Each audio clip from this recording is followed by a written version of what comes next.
says is hubbu nabiyikum, the love of your prophet. Number two, hubbu ahli baytihi, the love of his family. Wa ala qira'ati al-Quran, and the reading of the Quran. So the Prophet ﷺ makes it very clear that love of his family, of the Ahl al-Bayt, is fard upon every single Muslim. Allah subhanahu wa ta'ala says in the Quran, in surah number 42, verse number 23, قُلْ لَا أَسْأَلُكُمْ عَلَيْهِ أَجْرًا إِلَّا الْمَوَدَّةَ فِي الْقُرْبَى. Say, قُل is a fi'l amr, it's an imperative command. Say, I ask no reward from you for this, except that you love the qurba.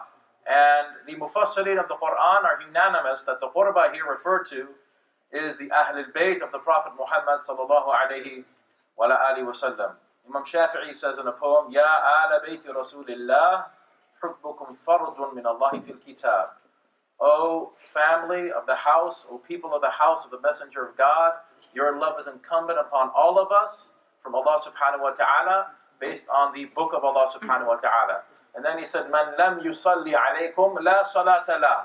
Whoever does not pray upon you or send benedictions upon you, there's no prayer for him. So according to Imam Shafi'i, rahimahullah ta'ala, it's a rukn of the prayer. It's a pillar of the prayer to send salawat upon the Prophet Muhammad sallallahu alayhi wa alihi wa sallam. If you don't do that, your prayer is not valid according to the Shafi'i madhab. This is why Imam Shafi'i, because he was burning with a love of Ahl al-Bayt, he was accused by many ulama as being a Rafidi, of being a Shi'i, because he loved Ahl al-Bayt. Kayf? Why do you have to be Shi'i? Because you love Ahl al-Bayt. Love of Ahl al-Bayt is fard upon every single Muslim, whether they're Sunni or Shi'i. This is clear. The Prophet ﷺ, in another hadith in Tirmidhi, he says, أَحِبُّ اللَّهَ لِمَا يُغْدُوكُمْ بِهِ مِن نِعَمِهِ. Love Allah subhanahu wa ta'ala for his blessings upon you. Just contemplating the ni'am, the blessings of Allah subhanahu wa ta'ala, should engender love for him. We think about what he gives us, and that should engender love. The perfect stranger, Imam Zayd uses the example. If a perfect stranger walks up to you and gives you $100 in cash or $1,000 in cash, you don't even know the person.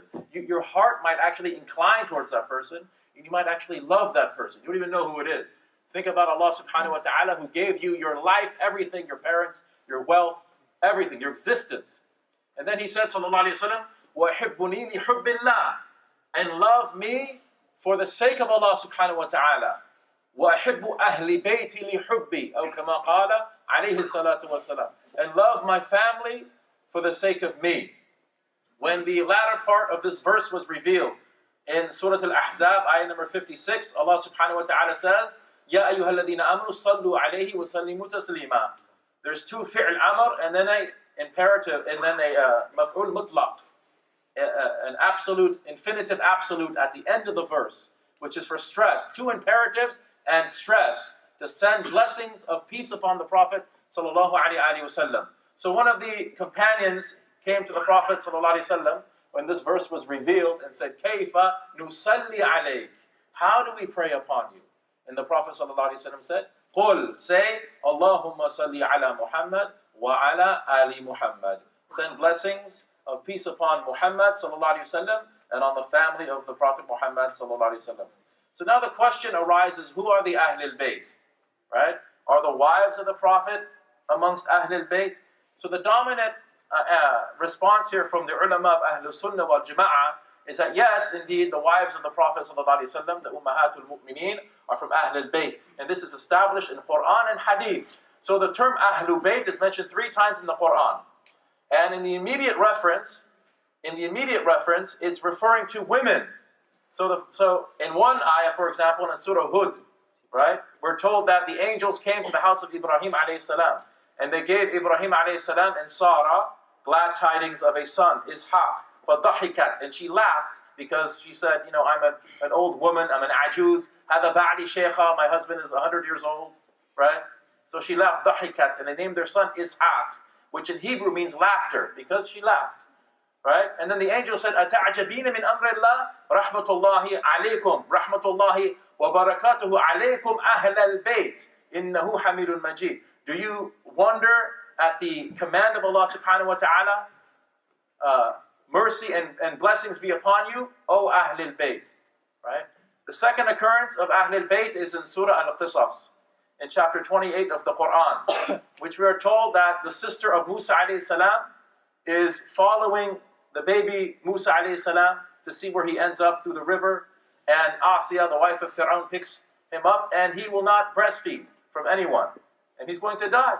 So she says, هَلْ أَدُلُّكُمْ عَلَى أَهْلِ بَيْتٍ? Shall I direct you towards an Ahl al-Bayt that will nurse him? Right, again, the reference is to women, the immediate reference. The last occurrence of Ahl al-Bayt is in Surah Al-Ahzab, in which Allah subhanahu wa ta'ala says, إِنَّمَا يُرِيدُ اللَّهُ لِيُذْهِبَ عَنْكُمُ الرِّجْزَ أَهْلَ الْبَيْتِ وَيُطَهِّرُكُمْ تَطْهِيرًا. That Allah subhanahu wa ta'ala only wants to remove every type of stain from you, O Ahl al-Bayt, and to render you pure and spotless. Right? So if you look at this ayah, what comes before and what comes after, we have direct speech of Allah subhanahu wa ta'ala to the wives of the Prophet Muhammad sallallahu alayhi wa sallam. Ya nisa an-nabi, lastunna ka'ahadin min an-nisa. Oh, wives of the Prophet, you're not like other women. وَقَرْنَ فِي بُيُوتِكُنَّ. قَرْنَ فِعْلْ أَمْرٍ, which is for women. It's an imperative command, feminine plural. وَأَتِيعْنَ اللَّهُ وَرَسُولَهُ. Obey Allah and His Messenger. Again, a imperative command, feminine plural. And then what comes after this verse, وَاذْكُرْنَ مَا يُتْلَى فِي بُيُوتِكُنَّ. Everything is feminine plural. But in the middle we have the statement, إِنَّمَا يُرِيدُ اللَّهُ لِيُذْهِبَ عَنْكُمُ الرِّجْلَ أَهْلَ الْبَيْتِ وَيُطَهِّرُكُمْ تَطْهِيرًا. And this is in a masculine plural. Right? So this is evidence that the wives of the Prophet ﷺ are also included in Ahl al-Bayt. There's also a hadith in Sahih Muslim where we're told, this is also included in Imam Nawawi's Riyadh al-Salihin, volume 1. We are told that two tabi'is, one named Hussein and one named Amr, they came to Zayd ibn Arqam and they asked him, who are the Ahl al-Bayt? Alaysa nisa'ahu min ahli baytihi? Are the women, are the wives of the Prophet ﷺ from Ahl al-Bayt? And he said, yes. And he said, also the sons of Aqil and Ja'far and Abbas, radiyallahu anhum ijma'in. So this is the dominant opinion. There are some who say that only the wives of the Prophet ﷺ are Ahl al-Bayt. And this is regarded as a heretical position. It's not only the wives of the Prophet ﷺ. Now within Ahl al-Bayt, there's a group of 5 people that have a special distinction with the Messenger of Allah sallallahu alayhi wa sallam. And these 5 are called Ahlul Kisa. So there's a hadith of the Prophet sallallahu alayhi wa sallam, which is in Muslim and Tabarani. It's a Sahih hadith, related by Salama, al-Mu'mineen, radiallahu ta'ala anhu, in which he says that the Prophet sallallahu alayhi wa sallam was sleeping on a Kisa Khaybari, in my quarters, on a mat from Khaybar. He was sleeping on it. And Fatima az-Zahra alayhi salam entered into the room, and she had some sweets or desserts with her or something. The Prophet ﷺ wakes up and he sees her, and he says, go call your husband and your 2 sons. So she goes and brings who? Imam Ali alayhi salam. And you can say alayhi salam for Ahl al-Bayt. No problem. Imam Bukhari, in a handwritten manuscript of Sahih Bukhari, he says, Fatima alayha salam. No problem. I say salam alaykum to you all the time. Why can't we say it about Ahl al-Bayt? No problem whatsoever. Right? So here comes Imam Ali and al-Hassanain. Imam Hassan, alayhi salam. Imam al-Hussein, alayhi salam. And they begin eating a meal on this Kisa Khaybari. And the Prophet sallallahu alayhi wa sallam, he takes this Kisa and he drapes it over his head. And over the head of Ali and Hassanain and Fatima az-Zahra. And this is the sababun nuzul of the verse we quoted earlier. This is when that part of the verse was revealed. إِنَّمَا يُرِيدُ اللَّهُ لِيُذْهِبَ عَنْكُمُ الرِّجْزَ أَهْلَ الْبَيْتِ وَيُطَهِّرُكُمْ تَطْهِيرًا. This is when it was revealed. And Salama, she says, and there's different riwayat, and one of them she says that I tried to stick my head underneath the kisa. Right? And the Prophet stopped her and said, Anti ila khair, you're okay. You're okay. Why did the Prophet ﷺ stop her from doing that? There's a lot of wisdom in that. Because these 5 are definitely from Ahl al-Bayt. There's no doubt about it. These 5 are from Ahl al-Bayt. Who are they? The Prophet ﷺ, obviously, Fatima Zahra, Ali, Imam Hassan, Imam Hussein. There's a hadith in the Musnad of Ahmad, أَخَذَ بِيَدِ الْحَسَنَيْنِ, that the Prophet ﷺ, he took the hands of Imam Hassan and Hussein. And he said, مَنْ أَحَبَّنِي وَحَبَّ هَدَيْنِي وَأُمَّهُمَا وَأَبَاهُمَا كان معي في درجتي يوم القيامة أو كما قال عليه الصلاة والسلام. Whoever loves me and these two and their mother and their father will be with me at my station on the day of judgment. Loving these five Ahlul Kisa. There's another hadith, a very famous hadith, which is called Hadith al-Thaqalain. Hadith al-Thaqalain. This hadith is mutawatir. It's related by many. Muslim, Ahmad, Tirmidhi. A mutawatir hadith is a multiply attested hadith, which according to the ulama of Ahlul Sunnah wal Jama'ah, has the creedal and legislative weight of a Quranic ayah. It's a factual statement. Those who deny hadith mutawatir, it is as if they're denying the Quran. It's dalil qat'i, definitive proof. So it's kufr. To deny hadith mutawatir is kufr. So the Prophet ﷺ, and this riwayah is from Sahih Muslim, Zayd ibn Arqam relates. He said, on the way back from Hajjatul Wada', we stopped at a place called Ghadir Khum, which was there was a pond and there were some trees. And he says, the Prophet ﷺ, he turns and he addresses the entire congregation. And he says, Inni tarikun fikum al-thaqalain. I have left behind me two weighty things. Kitabullahi hablun mamdudun min as-sama'i ila al-ard. The book of Allah subhanahu wa ta'ala, which is a lifeline or a cable extension from the heavens to the earth. The analogy is like someone drowning in the ocean and someone throws him a line. And then he says, وَعِتْرَتِي أَهْلُ بَيْتِي. And secondly, my family, the people of my house. There's another hadith where he says, Kitabullah wa sunnati. And some would say, well, this is a contradiction. Now the first hadith is much stronger than the second hadith. Itrati is stronger than sunnati. But is this really a contradiction? We're going to explore that, inshallah ta'ala. And then he said, sallallahu alayhi wa sallam, وَإِنَّهُمَا لَنْ يَتَفَرَّقَا.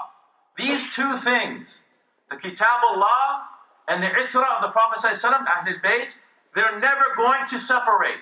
They're never going to deviate. They're never going to contradict. They're always going to be in alignment.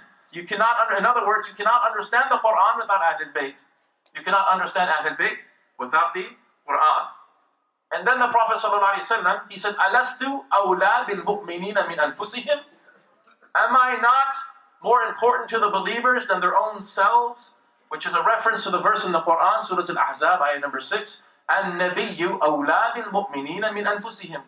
The Prophet is closer to the believers than their own selves. In other words, the believers prefer the life of the Prophet over their own lives. And if you read the story of Ghazwat Uhud, for example, that becomes very, very clear. And they said, Bala, Bala, yes, yes. And then he took the hand of Ali. And he said, Man kuntu mawla, fahada aliyun mawla. Hadith mutawatir. If I am your master, then this Ali is your master. Allahumma wali man wala, wa'adi man aada, wansur man nasara, wakhdul man khadala. Or kama qala alayhi salatu wasalam. Oh God, befriend the one who befriends Ali, and antagonize the one who antagonizes Ali, and give victory to the one who gives him victory, and forsake the one who forsakes him. Now, the Shia say this is a very clear endorsement of the Prophet ﷺ that Ali is the Khalifa, right? The Sunnis, they put it more into context. They say that Ali, he was in Yemen at the time of the Hajj, and they were returning back, and some of his men, they took some spoils that they started to wear, some linen, some cloth from Yemen. So Sayyidina Ali said, you cannot divide the spoils, the ghanima, without the Prophet ﷺ. So he said, take everything off and put on your old clothes. And this caused a lot of anger amongst the men of Ali. And they started talking bad things about Sayyidina Ali. So the Prophet ﷺ, in the context of what's going on here, is exonerating Ali from any type of wrongdoing. Abu Bakr as-Siddiq radiallahu ta'ala anhu, we're told that the Prophet ﷺ, in his final khutbah in the masjid, he said to seal up all the doors of the masjid except the door of Abu Bakr as-Siddiq. And Imam Suyuti, quoting from Ibn Hajar Asqalani, says this is a clear endorsement of the caliphate of Abu Bakr as-Siddiq. So is there a contradiction in these two hadith? One says Kitabullah wa Sunnati, one says Kitabullah wa Itrati. There's no contradiction. Because the true and authentic Sunnah of the Prophet ﷺ, the true and authentic Sunnah of the Prophet ﷺ has always been invested in the Ahl al-Bayt. That's okay. It needs to be lower.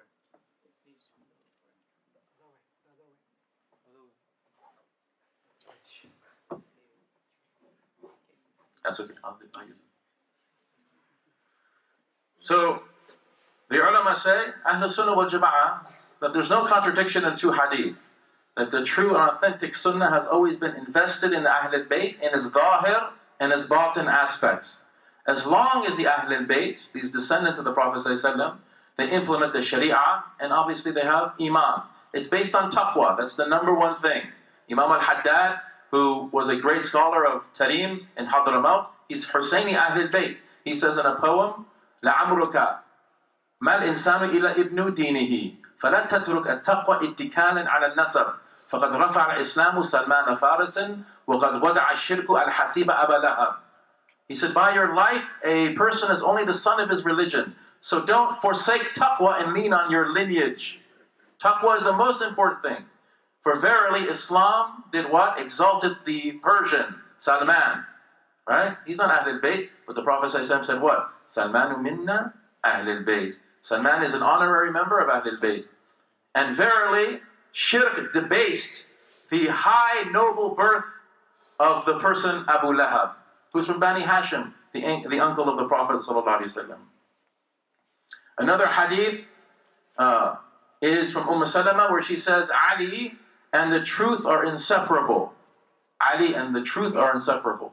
Ali and the Quran are inseparable. In the hadith of Tabarani and Al-Hakim, the Prophet ﷺ says, Al-nadhru ila wajhi aliyin ibadah, or kama qala. Ajib hadith, that a glance into the face of Ali is an act of worship. There's a hadith called Hadith al-Manzila, which the Prophet ﷺ says to Ali, أَمَا تَرْضَى أَن تَكُونَ مِنِّي بِمَنزِلِةِ هَارُون مِن مُوسَى غَيْرَ اللَّا نَبِيَّ بَعْدِي. Are you not pleased that you are to me as Harun is to Moosa alayhi salam, except there's no prophet after me? So what is the relationship between Harun and Moosa alayhi salam? Harun was his brother, his supporter, his friend, his beloved, the preserver of spiritual secrets, of sacred gnosis, of ma'rifah, right? Secret gnosis. Now, it's interesting because the temporal successor of Moosa alayhi salam was not Harun. Who was it? It's Yusha bin Nun, is the Prophet Joshua. So, in this hadith, he's not indicating that Sayyidina Ali is going to inherit the temporal kingdom.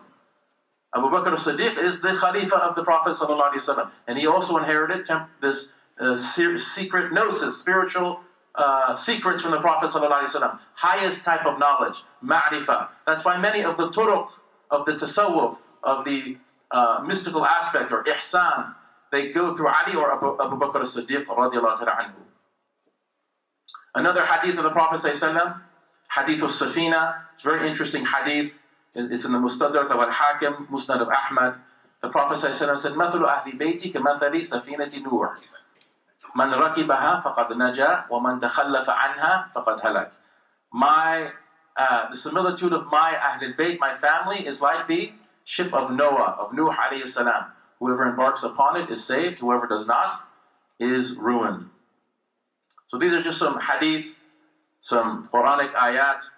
Now we begin the story of the blessed Imam Hussain alayhi salam. Imam Hussain is the son of Ali. He is the son of Fatima, the one about whom the Prophet ﷺ said, Fatimatu bid'atu minni, faman aghdabani faqad وَمَنْ أَغْضَبَهَا فَقَدْ أَغْضَبَنِي وَمَنْ أَغْضَبَنِي فَقَدْ أَغْضَبَ اللَّهِ. That Fatima is a piece of my flesh. Whoever has angered her has angered me. And whoever angers me has angered Allah subhanahu wa ta'ala. So let's look at or analyze this revolutionary stance against tyranny. The stance of Imam Hussain and what it means for liberation theology. The Prophet ﷺ said, قُلِ الْحَقَّ وَإِنْ كَانَ مُرًّا وَلَا تَخَفْ فِي اللَّهِ لَوْمَةَ لَائِمٍ. Speak the truth even if it's bitter, and don't be afraid of those who find fault This epitomizes Imam Hussain. أفضل الجهاد من قال كلمة حق عند سلطان جائر أو كما قال. The greatest type of jihad is a word of truth in the face of an oppressor. This epitomizes Imam Hussain alayhi salam.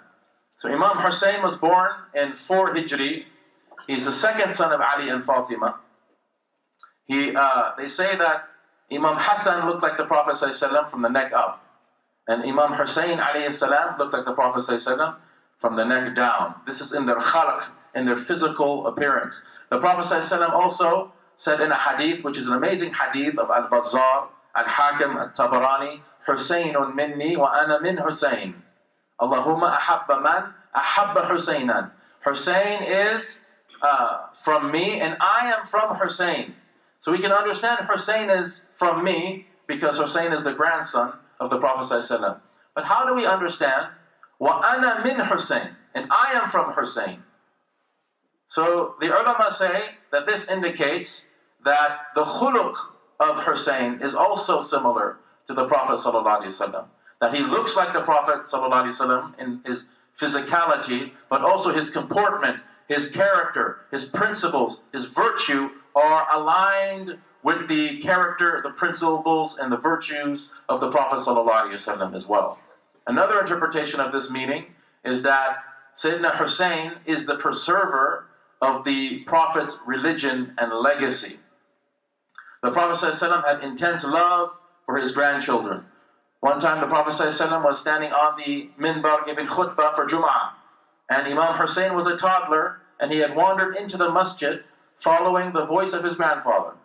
The Prophet ﷺ, he sees his grandson and he descends the minbar.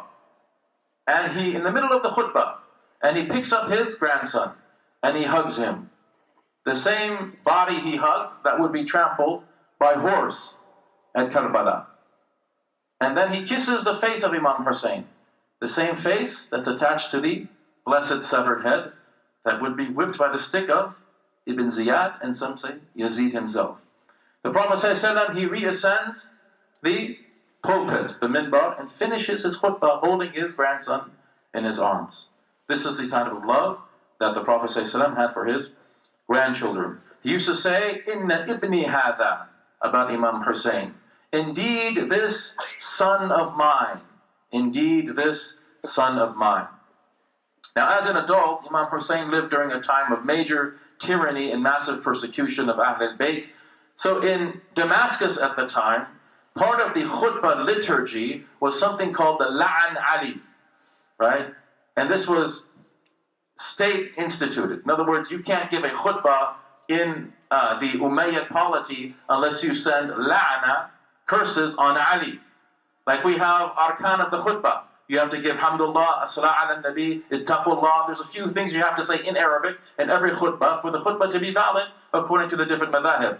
One of the things that you had to do in Damascus at this time was send la'ana on Sayyidina Ali alayhi salam. It's ajib. And they used to say, Sawwadallahu wajha. Sawwadallahu wajha. May God darken his face. May Allah darken his face. So the Ahl Sunnah started saying, Karramallahu wajha. May God ennoble his face. And this happened for 90 years in Damascus. The La'an Ali was instituted for 90 years. The Umayyad authorities had secret homeland security agents all across the empire, especially in Iraq, especially in Kufa.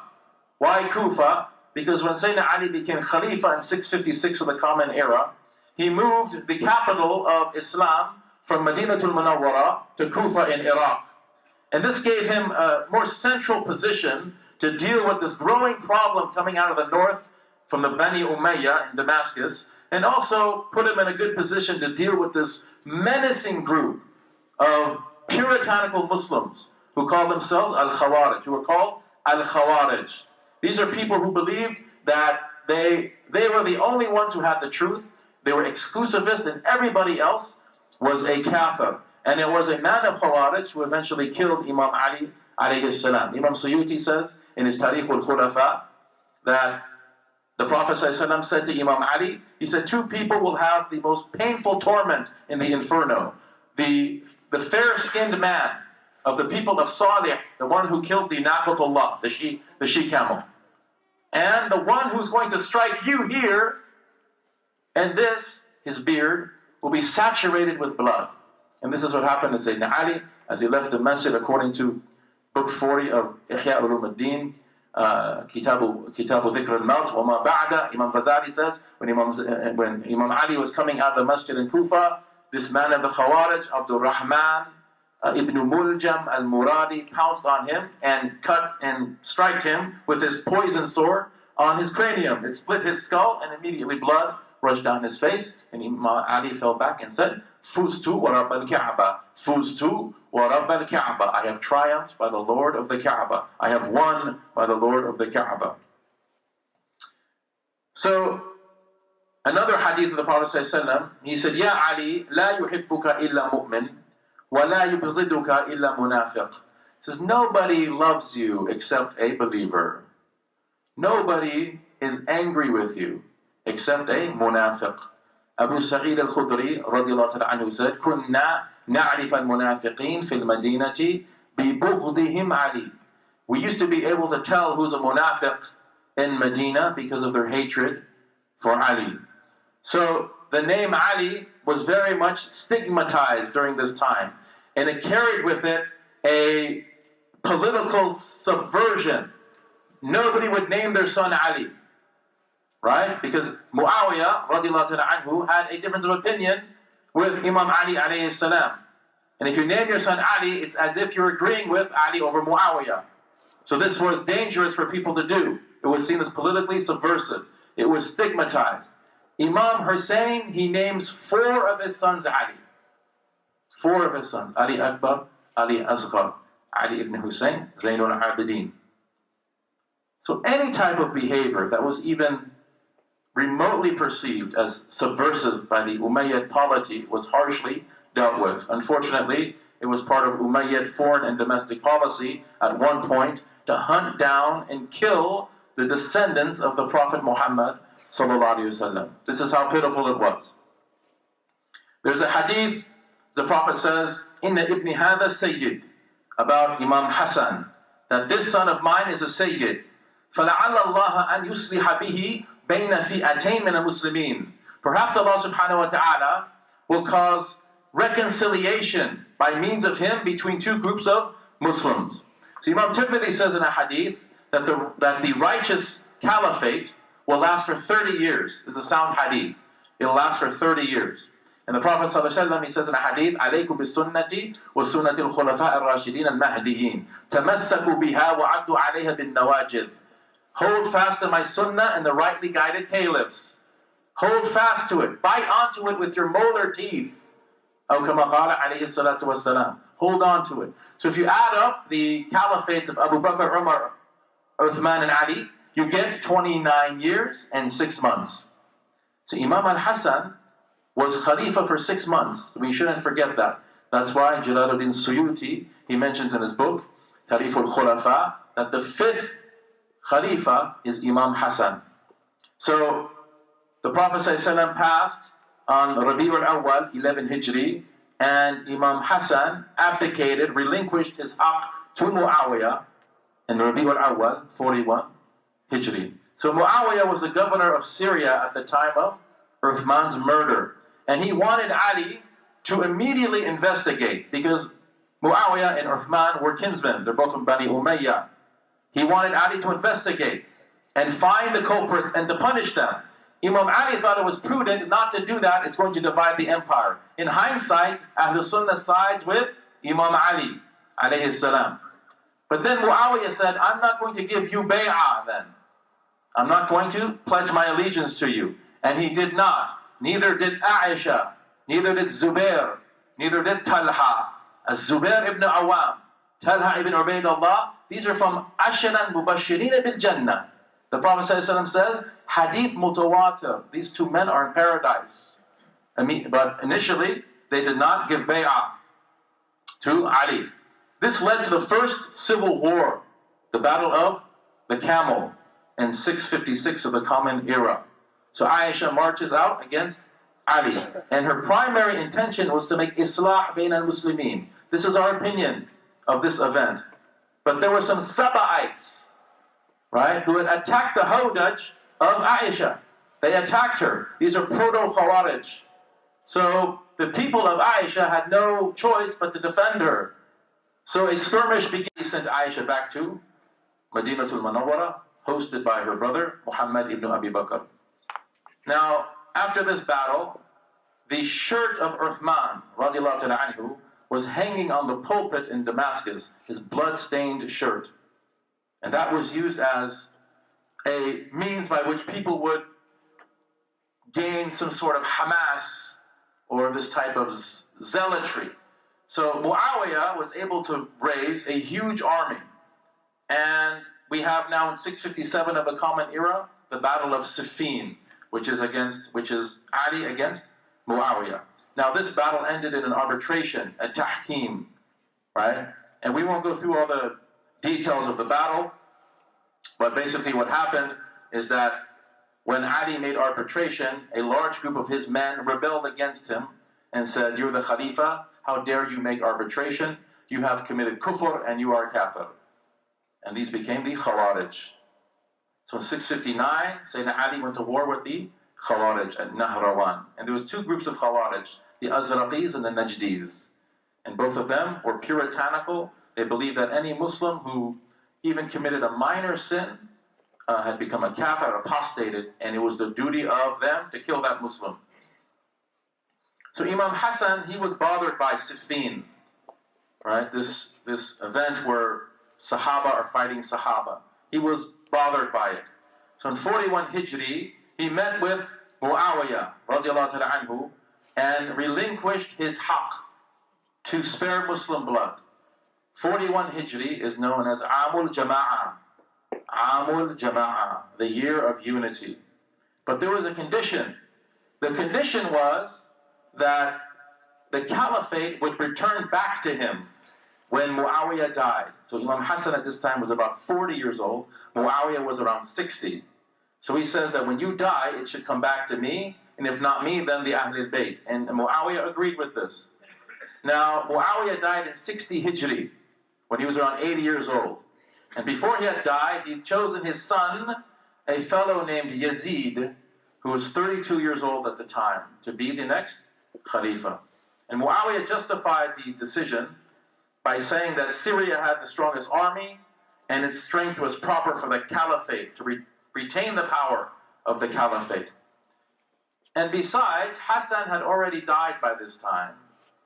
So according to Imam Suyuti, Yazid told one of the wives of Imam Hassan, whose name was Ja'ada, poison Hassan. Poison him, and then I'll be caliph, and then I'll marry you, and you can be the wife of a caliph. So that's what she did. Imam Hassan, alayhi salam, passed away, and then Yazid did not marry her. And he got rid of Imam Hassan.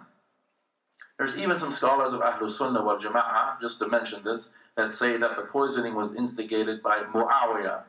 Qadi Abu Bakr ibn al-Arabi says no, the evidence for that is lacking. Allahu a'lam. Now, according to both Sunni and Shi'i sources, Muawiyah had stipulated in his final will, directed towards his son, that if Imam Hussein does not give you bay'ah, you have to just let it go. Don't pursue it. You have to overlook it. Don't force the issue. And the question is why? And the answer is because Muawiyah radiallahu anhu was a very astute politician, and he knew that that was going to be difficult to force Imam Hussein, a man of great principle, to make bay'ah to his son Yazid. And also, he did not make bay'ah to Ali. So he's thinking, I did not make bay'ah to his father, why do I expect Ali's son to make bay'ah to my son? Right? So don't expect that from him. That was Muawiyah's condition on Yazid. But Yazid had some ego issues. Right? Some would call him a despotic tyrant. He is a pharaonic archetype. Many of the Ahlul Sunnah wal Jama'ah, the ulama, they make takfir of Yazid. They say he's a kafir. That's a valid opinion from Ahlul Sunnah wal Jama'ah. At least he was an open fasiq. When I say he's a pharaonic archetype, I'm not saying that I'm making takfir of him. I'm saying he has some attributes of the Fir'aun. just like many of our despotic Muslim leaders in the Middle East, they're still Muslim, they claim to be Muslim, we can't say they're not Muslim, but they have these attributes of the Fir'aun. Besides, Yazid, according to Imam Suyuti, poisoned Imam Hussain. After the Battle of Karbala, he attacked Medinatul Munawwara. He killed many al-Bayt and took their women as slaves. He also attacked Mecca and killed Abdullah ibn Zubair and his group of men, and then he catapulted stones into the Kaaba and destroyed the Kaaba. This is what he did. So it's interesting when we read a description of the Pharaoh in the Quran, and think of this description in terms of Yazid and Karbala and Imam Hussain alayhi salam. So Allah subhanahu wa ta'ala, He says, Inna Fir'auna ala fil ard, that the Fir'aun has exalted himself in the earth. وَجَعَلَ أَهْلَهَا شِيَعًا, and he's made its people under his dominion into different denominations and sections. Right? This is what the Fir'aun does. And according to the tafsir, what he does is he sends these agents into the people to sow these seeds of corruption and discord, fitna, right? And then he gets them to fight each other, and then he sits back and says, I didn't do anything, these people are fighting each other, I'm innocent, washes his hands of it. وَجَعَلَ أَهْلَهَا شِيعًا. And then Allah says, يَسْتَدْعِفُ طَائِفَةً مِّنْهُمْ. And then he takes a group, a ta'ifa, of the people that he's oppressing. And the tafsir says, the group that he fears the most rebellion from, with respect to Fir'aun, is Bani Israel. Because Bani Israel at the time, there were traditions of a deliverer, a savior. Moosa alayhi salam was going to come, he's going to defeat the Pharaoh. And Pharaoh knows about this. He knows, he understands the rhetoric.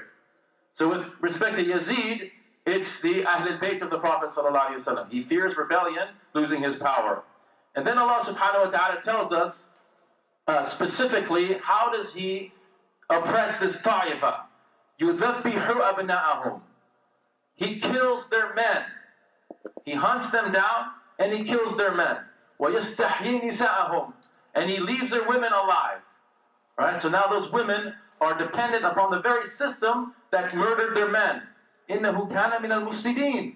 He is of those who seek corruption or sow corruption in the earth. So just as Moosa alayhi salam speaks truth to power, Imam Hussain alayhi salam is going to speak truth to power. And it's not real power. There's no real power with Fir'aun. There's no real power with Yazid. There's a story in the Quran, in Surah Ghafir, which we are told that there's a male believer from the Ali Fir'aun. This is not Asya, his wife. She was a believer, there's no doubt about it. Some of the Ashari theologians say she was even a prophet. The Quran says, رَجُلٌ مُؤْمِنٌ مِنْ آلِ فِرْعَوْنَ, a male from his close family that was Muslim. And he advises Fir'aun. He says, Ya qawmi, لَكُمُ الْمُلْكُ الْيَوْمَ ظَاهِرِينَ فِي الْأَرْضِ. This day, the mulk, the dominion is yours apparently. Apparently. But in reality, بِالْحَقِيقَةِ, all dominion, وَلِلَّهِ مُلْكُ السَّمَاوَاتِ وَالْأَرْضِ. Everything is for Allah subhanahu wa ta'ala. So don't be deceived by outward numbers and appearances. Now getting back to the story. At this point, a letter arrives in Medina from Damascus. And it's addressed to the governor of Medina. And his name is al-Walid bin Utbah. And al-Walid, he tells one of his deputies, whose name is Marwan al-Hakam. And Marwan does not like Imam Ali at all. And he actually was going around Madinatul Munawwara cursing Imam Ali. So this letter says, it's coming from Damascus, it's saying that Muawiyah has died and Yazid is Khalifa. And you need to force 4 men in Medina to make bay'ah. Now obviously, everyone in the ummah doesn't have to make bay'ah for the caliphate to be legitimate. Only high-ranking people, famous people, right? So these 4, the letter says, you have to make sure they give bay'ah to Yazid. All right? And how you're going to do that? They're going to give their hand to Marwan, and then through the hand of Marwan, it's going to represent their bay'ah to Yazid. So these 4 men, it says 2 of them are going to give you a little bit of issues. Who are these 2? Abdullah ibn Abbas and Abdullah ibn Umar. And then there's other 2 that are going to give you a lot of issues. Abdullah ibn Zubair and al-Hussain ibn Ali. And it says, with this last person, Hussein, if he does not give you bay'ah, then bring his head to me. Bring back his head to Damascus. So they say, what do you think about that? To Imam Hussein. And he says, give me a delay. And they say, you have till Fajr time. And they say to Ibn Zubair, what do you think about that? He says, give me a delay. So you have till Fajr time. So Imam Hussein, he gathers some members of his family and his companions, and they prepare to leave Madinatul Munawwara. And they go where? To Mecca. Reverse Hijra. Reverse Hijra, right? And we're told by the ulama that the Mahdi will also flee from Medina into Mecca as a fugitive. So the future Mahdi. So Imam Hussein and Abdullah ibn Zubair, they go into Mecca together. Now, he stays in Mecca for 4 months, seeking refuge in the house of Allah subhanahu wa ta'ala. And during this time, a flood of letters from all over the Muslim world come into Mecca. Because now they know that Imam Hussein has left Medina, he's in Mecca. Especially from Iraq, and especially from Kufa. Letters come into Imam Hussein from the Kufans, saying, your father's capital was in Kufa. We loved your father. Come be our leader. Come be our Khalifa. We'll begin a revolution. Right? We'll stand up against the injustice and the oppression and the tyranny of Yazid. And they knew that Imam Hussein would never pledge allegiance to an open fasiq. Yazid at least was an open fasiq. Again, many of Ahlul Sunnah make takfir of Yazid. They say what he did was enough to say that he was not Muslim. At least an open fasiq. He used to drink alcohol in public. Did some ajib and gharib types of things. He had a pet monkey that he would parade around on his horse. His monkey died, he did janazah over the monkey. This type of 32-year-old man. Yeah. Very strange. There's actually a hadith of the Prophet ﷺ, which Shaykh Muhammad Nidwi, he quotes a lot. He says it's Sahih hadith, where he says, the Prophet ﷺ says, أَوَّلُ مَا يُبَدِّلُ سُنَّتِي رَجُلٌ مِّن بَنِي أُمَّيَّةٍ أو كما قال عليه الصلاة والسلام. The first person to change my ummah, change my sunnah, is a man from Bani Umayyah. And we're not saying that all of the Bani Umayyah are bad or evil. There's awliya from them, there's salihin from them, but this is the Muslim polity at the time, the Bani Umayyah. So we have to remember something. Again, the reality of the sunnah has always been invested in the Ahlul Bayt. This is how we reconcile those two hadith, Kitabullah wa Itra, wa Kitabullah wa Sunnah. When we talk about Sunnah, we're talking about Itra. They're synonymous. The Prophet ﷺ says in a hadith of Bayhaqi, Man tamassaka bi sunnati عند fasadi ummati falahu ajru mi'ati shaheed, in Bayhaqi, أو كما قال. Whoever holds fast to my sunnah during the time of the corruption of my ummah will have the reward of 100 martyrs. So when he says sunnah, we have to think of itra, because they're used interchangeably. This is called tafsir bil riwaya, right? The same word is used to explain the other. In Bukhari and Muslim, man raghiba an sunnati falaysa minni. Whoever turns away from my sunnah is not from me. Whoever turns away from my sunnah, whoever turns away from my itra, Ahlul Bayt, is not from me. This is how we understand the hadith. Tafsir bil riwaya. Just turning away from the sunnah. What about those who, and turning away from the itra?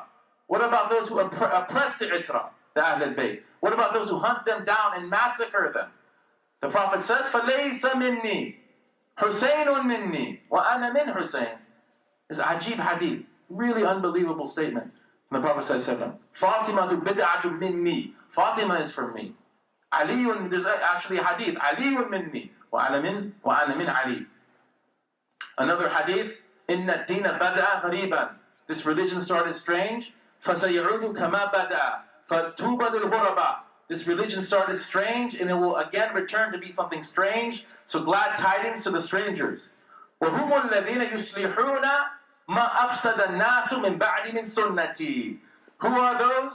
Those who repaired what people have corrupted from my sunnah. Again, when we say sunnah, we have to think of itra, of Ahlul Bayt. So it's very, very important.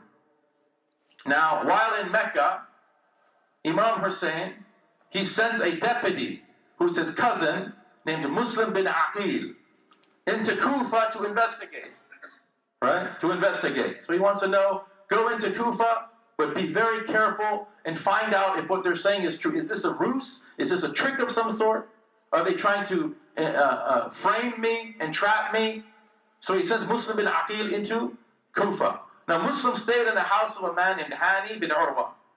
He's in the house of a man named Hani bin Urwa. And in the house of Hani, 18,000 men, they make bay'ah to Hussein through Muslim bin Aqil. 18,000 men pledged their allegiance to Imam Hussain. Now, at this point, Imam Hussain, he writes a letter, Muslim bin Aqil, he writes a letter, a correspondence to Imam Hussain, saying, you should now come to Kufa. What we heard was true. These people have everything ready for you. They're going to welcome you as their leader. We're going to stand up against the oppressor, and so on and so forth. Now, there's some Kufans, because they couldn't keep this under wraps. 18,000 people going to a house over a few days. It cannot be kept a secret. They learn of what's going on, some of the Kufans, and they want nothing to do with it, and it frightens them. So they go to the governor of Kufa, whose name is Nu'man bin Bashir, and they say to Nu'man, you know this man Muslim bin Aqil, he came from Mecca, he was sent by Imam Hussain, he's here taking bay'ah on behalf of Imam Hussain. 18,000 men have made bay'ah. And if Yazid figures this out, and if the Umayyad authorities figure this out, then we're all dead. You need to do something about this. This is what they tell Nu'man bin Bashir, the governor of Kufa. But Nu'man does nothing. He does nothing. Because he's afraid of Imam Hussain. The Prophet says, Abu Bakr as-Siddiq, he said, Irqubu Muhammadan fi ahli baytihi. He says, be extremely vigilant about Muhammad sallallahu alaihi wasallam with respect to his family. Be extremely vigilant. Be very, very cautious. So Nu'man bin Bashir thinks it's prudent to do nothing about the situation. So the people of Kufa who have issues with this, they write a letter to Yazid in Damascus. And Yazid learns about this, and he writes a letter to the governor of Basra. The governor of Basra was a ruthless man named Ubaydullah ibn Ziyad. And he orders Ibn Ziyad to go to Kufa to investigate. So Ibn Ziyad, he comes into Kufa, and his face is completely wrapped. And he comes into the city, and somebody sees him and says, Marhaban, ya ibn Rasulillah, Marhaban, ya Aba Abdillah. So they thought this is Imam Hussain. So Ibn Ziyad says, aha. So they do expect Imam Hussain to come into the city. So he goes and he sets up in this palace in Kufa. And during this time as well, we should mention, Yazid from Syria, from Damascus, he dispatches secret agents into Mecca to find Imam Hussain, to assassinate Imam Hussain. Ibn Ziyad now in Kufa, he pays one of his subjects 3,000 dinars to go find out where is this house of bay'ah. Where are these people making bay'ah, these 18,000 people? Go investigate further. He gives this man 3,000 dinars. So this man, however, he does it. He bribes someone, he asks questions, he throws money at people. However he does it, he's able to find the house and identify the man. He said, this is the house of Hani bin Urwa. This is where people are making bay'ah. So Ibn Ziyad, he calls for Hani into the palace, and he has him beaten and tortured. Now Muslim bin Aqil, he's at the house of Hani at this point, and he's able to muster an army of 5,000 men, and they lay siege to the house, to the palace of Ibn Ziyad. 5,000 men, where Hani is being tortured. Ibn Ziyad at this point, he relates a message down to the men on the floor through his officers. And he says to them that a huge army from Syria is en route right now from Yazid, and all of you are dead. Leave now or you're dead. So he intimidates them. Also, he bribes many of the men. Right? So he says to them, you know, Ibn Ziyad is now the governor of Kufa. This man, Nu'man bin Bashir, is gone. He's now the governor. You want a high position in his cabinet? So yes, here's some dinars. Now go away. So they bribe many of the men as well. Muslim bin Aqil, at Dhuhr time, he led a congregation of 5,000 men. At Asr time, it was 30 men. And by Maghrib time, there was nobody left with him. Everyone had gone. So he flees. And he quickly writes a letter to Imam Hussain, who's in Mecca. And he says basically, forget it. It's all bad. Don't come into Kufa. Right? So now in Mecca, it's Hajj season. And these agents of Yazid, they come into Mecca. They're wearing ihram. And they have weapons underneath their ihram. They have daggers underneath their ihram. People coming into Mecca at the Kaaba to kill the grandson of the Prophet ﷺ.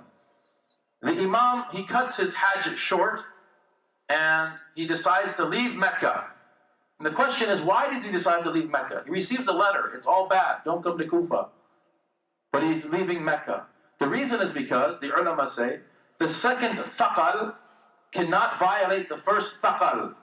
The second weight can never violate the first weight. The itra can never violate the Quran. Thaqalain. Allah says, وَمَنْ دَخَلَهُ كَانَ آمِنًا.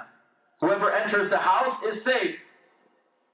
So in order to preserve the sanctity of Mecca, the sanctity of the Kaaba, the Imam sets off into the desert, knowing his fate. Sets off into the desert. The date is 8 Dhul Hijjah, 60 Hijri. And he takes women and children. Why take women and children? He knows his fate. Why take women and children? The ulama say because the ummah was sleeping. And Imam Hussain wanted to wake it up. To shock the ummah, as it were, out of its ghafla, out of its heedlessness and complacency. The sunnah is being changed. The al-Bayt are being hunted down and killed. If he had only taken the men, because the Umayyi propaganda machine was very powerful. If he'd only taken the men and went out in the desert, the men of Yazid would have slaughtered all of the men, buried them, and they would have said something like, yeah, it was unfortunate. You know, he attacked us, we defended ourselves, there was a skirmish, and unfortunately Imam Hussain, radiallahu ta'ala anhu, he got killed. And, you know, it's very unfortunate. They would have told the story, right? But you take women and children, who are the ones that ultimately told the story of Karbala? The women and children. They told the truth about what actually happened. Like as-Sayyidatu Zainab in the court of Yazid in Damascus, speaking truth to power. Now, meanwhile, in Kufa, Muslim bin Aqil is eventually captured. And he's also taken to the palace of Ibn Ziyad. And he's also tortured. And Hani and Muslim bin Aqil are both decapitated. Radiallahu anhuma. And their bodies are dragged through the streets. And there's one report that says that the body of Muslim was crucified upside down, headless. This was a scare tactic from Ibn Ziyad to the rest of the people of Kufa. Now Ibn Ziyad, he sends another man named Hur ibn Yazid. This is a different Ibn Yazid. It's not Yazid ibn Muawiyah, or the son of Muawiyah. Hur, he's called Hur ibn Yazid or Hur at-Tamimi. So Ibn Ziyad sends him with 1,000 soldiers to go to Imam Hussain and give him the order that you are not allowed to come into Kufa.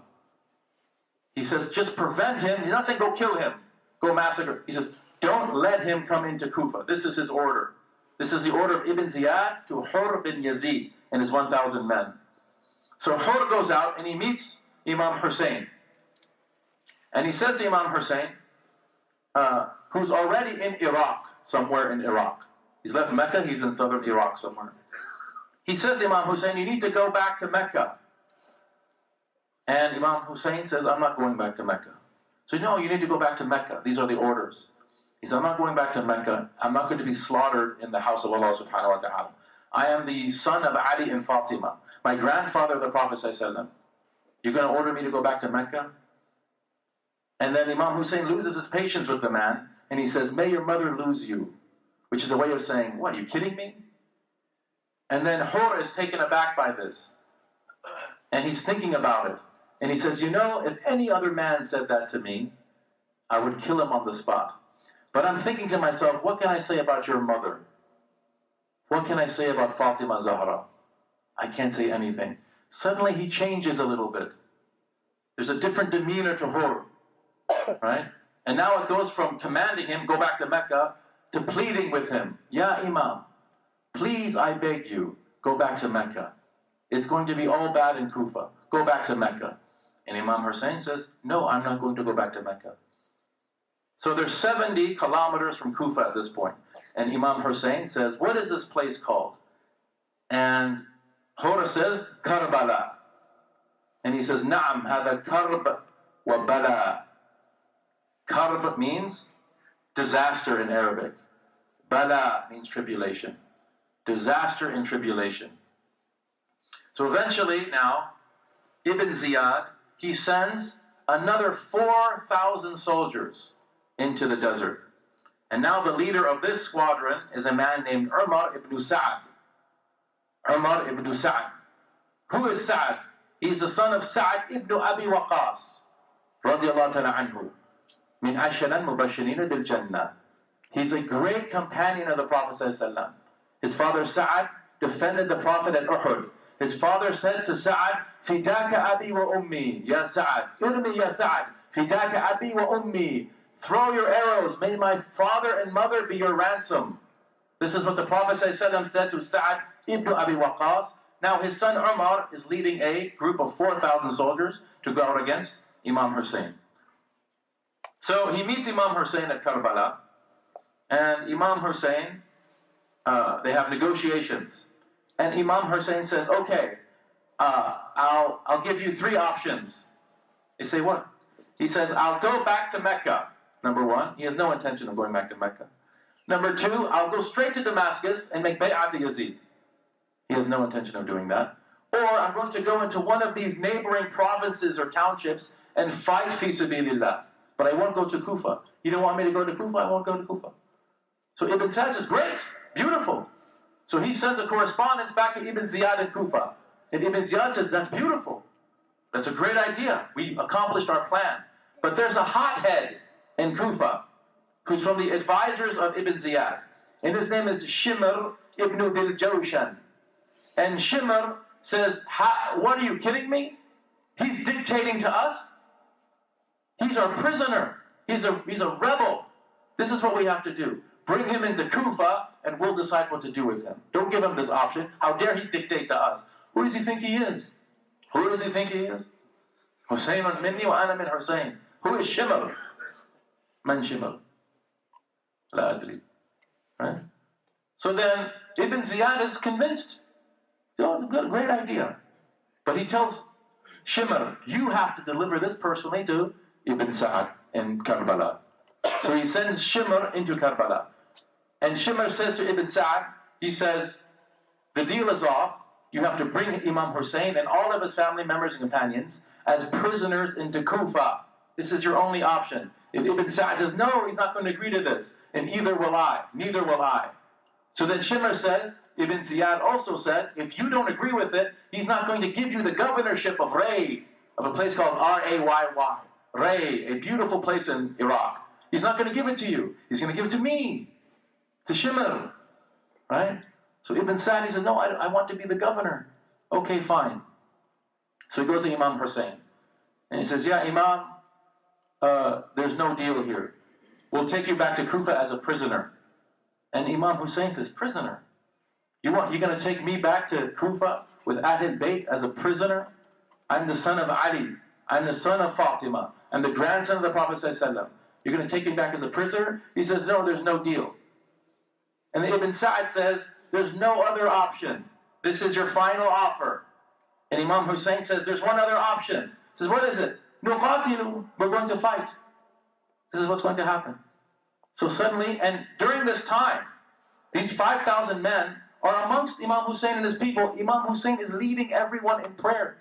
He's leading these men in prayer. He's their Imam. And when he says Nuqatilu, suddenly the people start separating. And they start separating. And Hur, he goes to Ibn Sa'd. And he says, wait, are you kidding me? There's 72 of them. There's 5,000 of us. We're soldiers.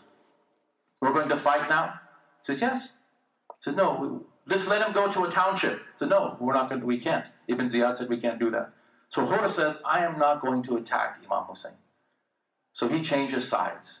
And he goes over to Imam Hussein and he says, I pledge my allegiance to you. Hur ibn Yazid al-Tamimi now becomes a person of Din Pana has Hussein. Sardad nadat dast dar dast Yazid. He says Hussein is king, Hussein is emperor, Hussein is religion, Hussein is the hope of religion. He did not give his hand into the hand of Yazid, he gave his head. So there are numerous hadith that are sound hadith from the Prophet ﷺ that are prophesizing this event.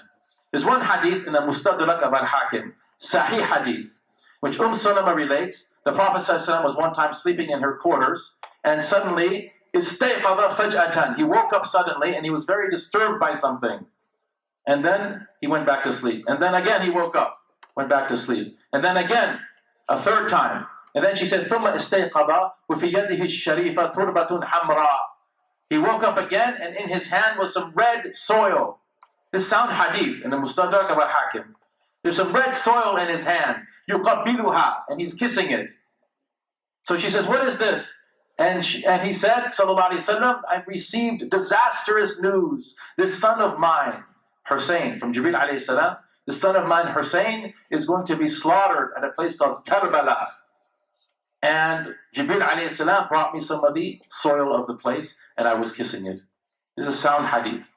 Another hadith in the Musnad of Abu Ya'la, and there's different versions in Ahmad and Bazzar, that Abdullah ibn Nujay heard from his father, Nujay, that he was traveling with Imam Ali to Siffin for the Battle of Siffin, and Imam Ali was passing by the banks of the Euphrates River, and he started saying loudly, Sabran ya Aba Abdullah, Sabran ya Aba Abdullah. Imam Ali is saying this.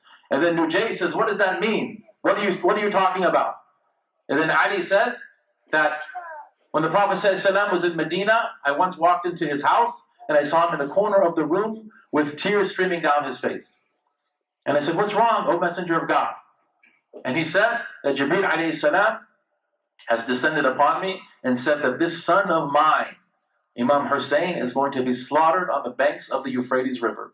So Imam Ali, as he's passing to go to Siffin, he's passing by the banks of the Euphrates River. He says, Sabran ya Aba Abdullah, patience, O father of Abdullah, patience, O Hussein.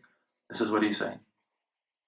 Another hadith of Tabarani, related by Abu Umama, which we are told that the Prophet ﷺ was informed by Jibril alayhi salam that this ummah, your ummah, will kill this son of yours. And the Prophet said, believing in me?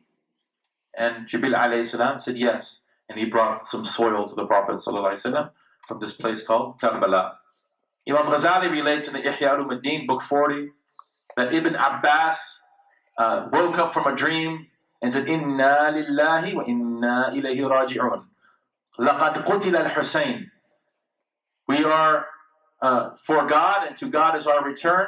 Verily, Hussein has been killed. And they asked him, what does that mean? And he said, I had a dream. The Prophet ﷺ came to me. He's holding a vial of blood and said, this is the blood of Hussein and his companions at Karbala. 24 days later, Imam Hussein was killed at Karbala. Now back to the scene here and Karbala. So for several days, the army of Yazid tried to force an allegiance from Hussein. How did they try to do it? By cutting off the water supply, which is another tactic of the Pharaoh's military-industrial complex. In other words, if you don't agree with us, you don't eat. If you don't agree with us, you don't drink. We're going to cripple your economy. This is what the tyrant does, because the tyrant fears what? Alternative power models. This is what the Quraysh did to the Prophet ﷺ in Mecca. The muqata'a, the boycott and sanctions against Bani Hashim. Threw them out in the desert. Don't trade with them. Don't marry from them. Right? This type of torture or cruelty. But they don't call it torture, they call it sanctions. Sounds better, doesn't it? These are sanctions. It's not massacre, it's collateral damage. Much better sounding. It's part of a shock and awe campaign. So the date is now 10th Muharram, 61 Hijri, Yomi Ashura. Yomi Ashura is tomorrow. It actually began already. It began at Maghrib time. The 10th of Muharram. The Prophet ﷺ, when he went into Medina, he noticed that Yahud, the Jews, were fasting on Yomi Ashura. He said, why are you fasting? And he said, this is a day to commemorate the exodus of Bani Israel from Misr, from Egypt. And at that time, the Hebrew calendar, which is also a lunar calendar, 354 days, was perfectly in line with the Arab calendar, right? The Muslim calendar. But then over time, the Jews started adding a leap month every 3 or 4 years. That's why Hanukkah never gets out of December. It should fall back like Ramadan does, right, every year. But it's always somewhere in December because they add a leap month. And this is forbidden in the Quran to do that. Don't mess around with the calendar. So this day, at the time of the Prophet ﷺ, right, the 10th of Muharram is the 10th day of the first month. The 10th day of the first month of the Hebrew calendar is called Asara bi Tishri, also known as Yom Kippur, the Day of Atonement. This is the holiest day in the Jewish calendar, Yom Kippur, the Day of Atonement. So he said, this is why we're fasting. So on this day, there's many things. We don't have time to go into specifics, and it's very painful to go into some of these specifics. But Ali Akbar, the son of Imam Hussain, 14 years old, was martyred.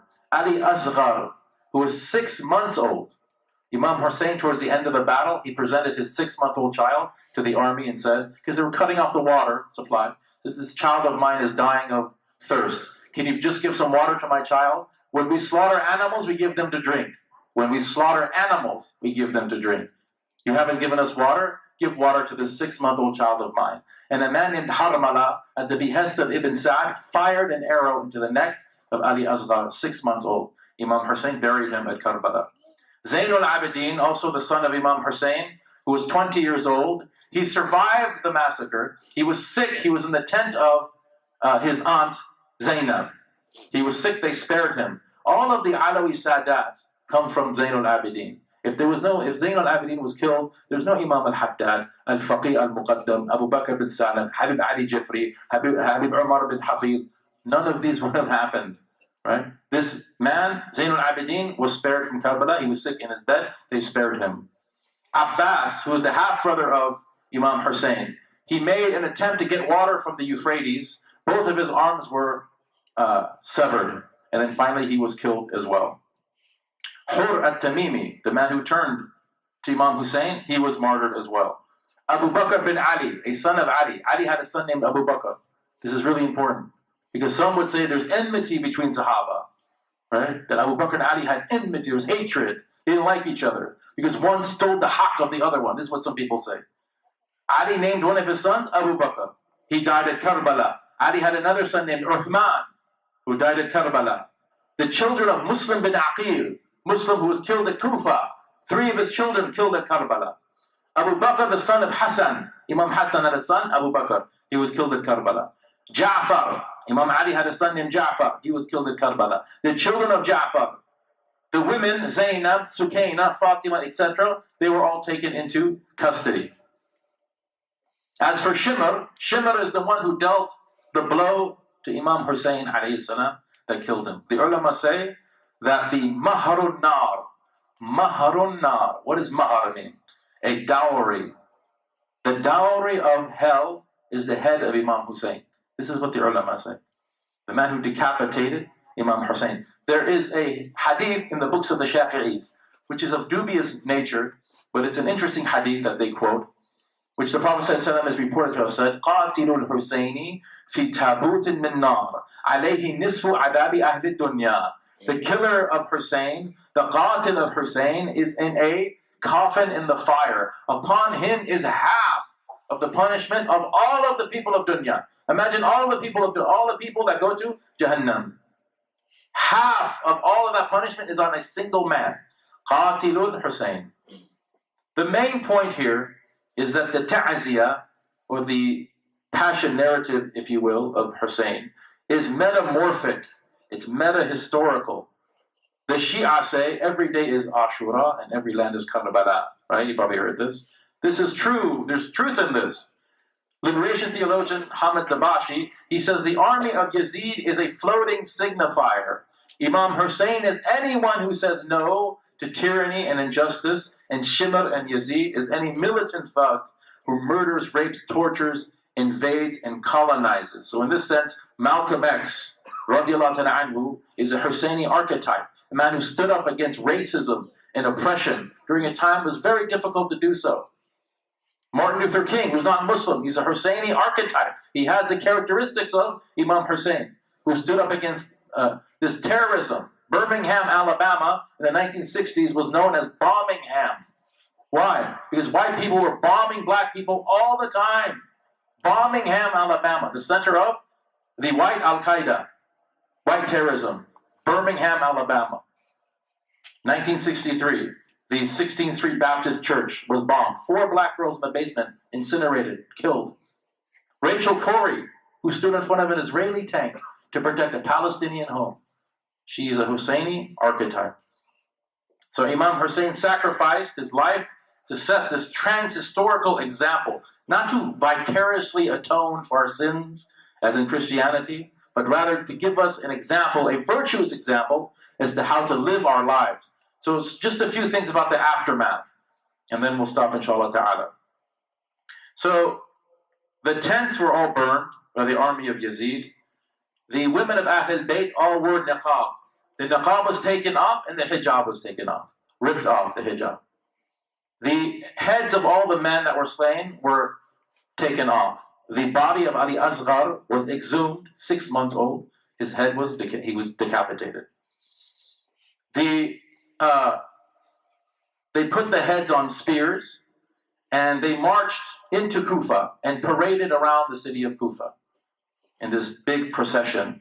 The women had no saddles on their camels and they had no shade to protect them from the heat. And as Zainab passed by the people of Kufa, some of them were laughing. And she said, "You laugh now, but just wait. Praise be to Allah subhanahu wa ta'ala who has taken our men as shuhada." Praise be to Allah subhanahu wa ta'ala who has taken our men as shuhada. And then on route to Damascus, they would stop at every city and they would do this procession, this parade. This is what happens when you go against Yazid. They came into Damascus. There are Sahaba in Damascus that are completely horrified by this, obviously. So a Sahabi named Sa'ad ibn Sa'ad, he sees this procession coming in. He sees Zayn al-Abidin, the only male survivor. He's tied to a horse. So he approaches him and he says to him, "Is there anything I can do for you?" And he says, "Do you have any money?" And he says, "Yes." And Zayn al-Abidin says, "Pay some of these soldiers so that the women can wear their hijabs. Just have them wear niqab, wear their hijabs. Pay them off, give them something." And that's what he does. Zayn al-Abidin now stands at the entrance of the Umayyad Masjid, and his hands are shackled. An old man comes out of the masjid. Old man, white beard. He has a mark of sajda on his head. He sees Zayn al-Abidin and he says, "Alhamdulillah alladhi nasara amir al-mu'minin yazid alaykum ya ayyuha al-khawarij." He says, "Praise be to Allah subhanahu wa ta'ala who gave victory to Amir al-Mu'minin Yazid over you. Oh, you seceders, you dissemblers, you Khawarij." This is what he says to Zayn al-Abidin. And Zayn al-Abidin says, "Mada fi yadik?" What is in your hand? He says, "Kitab Allah." He's holding a mushaf. Kitab Allah. And Zayn al-Abidin says, "Have you ever heard Allah say in his book, قُلْ لَا أَسْأَلُكُمْ عَلَيْهِ أَجْرًا إِلَّا الْمُوَدَّةَ فِي الْقُرْبَةِ?" Say, "No reward do I ask of you for this except that you love the qurba." He says, "Na'am, of course I've heard this." He says, "Nahnu qurba." We are that qurba that you're supposed to love. And then he says, "Haven't you heard Allah say, إِنَّمَا يُرِيدُ اللَّهُ لِيُذْهِبَ عَنْكُمُ الرِّجْزَ أَهْلَ الْبَيْتِ وَيُطَهِّرُكُمْ تَطْهِيرًا?" He says, "Na'am, of course I've heard this." He says, "Nahnu أهل البيت." We are that Ahl al-Bayt. They say, eventually Yazid, he sends Zayn al-Abidin back to Medina, right? And he lived several more years, and he had these indentations on his cheeks, right here. These permanent indentations on his cheeks. He was constantly weeping over what happened in Karbala. So one of his servants said to him, "Isn't it about time for you to get over what happened?" Right? Says Zayn al-Abidin. He's trying to make him feel better. The intention is good. "Isn't it about time to get over?" He said, "You know, Yaqub alayhi salam thought he had lost Yusuf, and he almost went blind. He thought he had lost Yusuf. I saw my father, my cousins, my brothers slaughtered in my presence, the women of the Ahl al-Bayt taken as prisoners. Should I not weep till now?" Right? So the blessed head was brought in the sight of Yazid, and Yazid, he says something very interesting. He says, Al-Harbu Sijal, Hada Yom Li Badrin. This is who said this? His grandfather, Abu Sufyan ibn Harb. Right after Ghazwat Uhud, Abu Sufyan at that time was not Muslim. He goes up to Jabal Uhud, the Prophet ﷺ is perched on top of the mountain, and he says, Al-Harbu Sijal, Hada Yom Li Badrin. War is attrition, this day for Badr. You wanted Badr, we won now. This is what Yazid says when the head is brought to Imam Hussain. And then he takes a stick and he starts hitting the lips of Imam Hussain with the stick. And Anas ibn Malik is in the majlis. Anas ibn Malik. And he cannot take it. He stands up and says, Wayhak, woe unto you. Wallahi laqad ra'aytu Rasulallahi yuqabbilu hadha al-fam. He says, Wallahi, I saw the mouth of the messenger touch that mouth. And now you're hitting it with the stick. Right? So, eventually, like we said, Yazid would send everyone back. There was pressure on him to send everyone back. The last thing I'll say is a statement from Ibrahim al-Nakhai. Ibrahim al-Nakhai was a great scholar of Kufa who came a little bit later. He's one of the teachers of Abu Hanifa. Abu Hanifa was also from Kufa, born in 70 Hijri, about 9 years after the massacre at Karbala. Ibrahim al-Nakhai said, if I was one of those men who killed Hussein at Karbala, and I somehow made it to paradise, okay? If I was one of those men who killed Hussein, and I somehow made it to paradise, I would avoid the Prophet in paradise. I would avoid him. I would be too ashamed to look at the Prophet in paradise. Right? So what do we learn from this story? We learn many lessons. Imam Hussain is a paragon of courage, of fortitude, of temperance, that we have to speak the truth even if it's bitter. We have to be principled people. We have to do what is right. So I've already spoken way too much. Thank you for listening. Sallallahu alaihi Muhammadin wa ala alihi wa sahbihi ajma'in. Bi rahmatika ya arhamar rahimin. If there are any comments or questions, we can entertain them. I don't know what time we're supposed to get out. But if there's anything that's pressing, we can do that now, inshallah ta'ala. Jazakallah khairan.